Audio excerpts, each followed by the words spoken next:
I'm Boyd Charles from Stoughton, Saskatchewan, Canada. I've been an organic producer since 1999. We farm about 12,000 acres now organically. And I didn't fool around, I just made up my mind and I turned every acre of land at one time into organic. And the main reason is that I was just tired of giving probably a third of my profit away. I paid to the chemical companies. And they were getting worse every year. So I always encourage farmers to consider organic farming for a few reasons.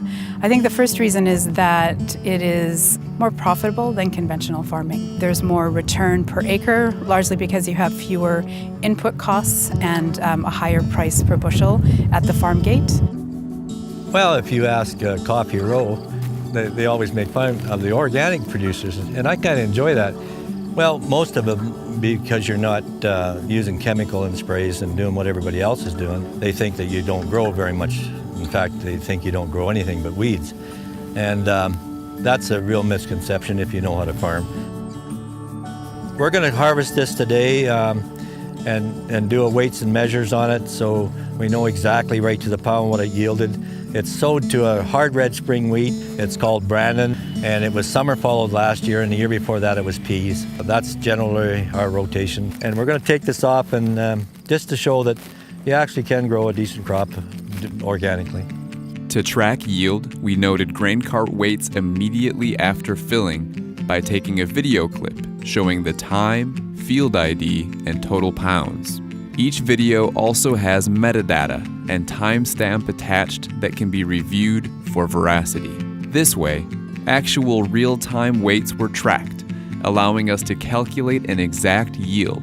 When we add all loads together, we get a total weight of almost 350,000 pounds. We then divide the total weight by 60 pounds, the bushel weight for wheat, to get our total number of bushels. If we take that value and divide it by 137 acres in the quarter, we get to 42 bushels per acre, our final yield. So even if that's 30% less than the conventional bushel per acre, the price at the farm gate far outweighs any disadvantage that you're getting from the decrease in yield. Experience combined with research is resulting in increasing yield. So I think that, in time we will see that yield gap between conventional and organic lessen, if not disappear. If you're thinking about organic farming and don't know what the next step is, I think the first thing is to understand that it's a bit of a journey and that you're not going to get it right the first time. If he isn't a really good farmer, then he better try and learn as much as he can because he's going to get disappointed a lot. If he's a good farmer and he wants to go organic, then all he's got to do is just do it because he'll figure out what he needs to do. Find an organic farmer and talk to them. They're incredibly generous with their knowledge and experience.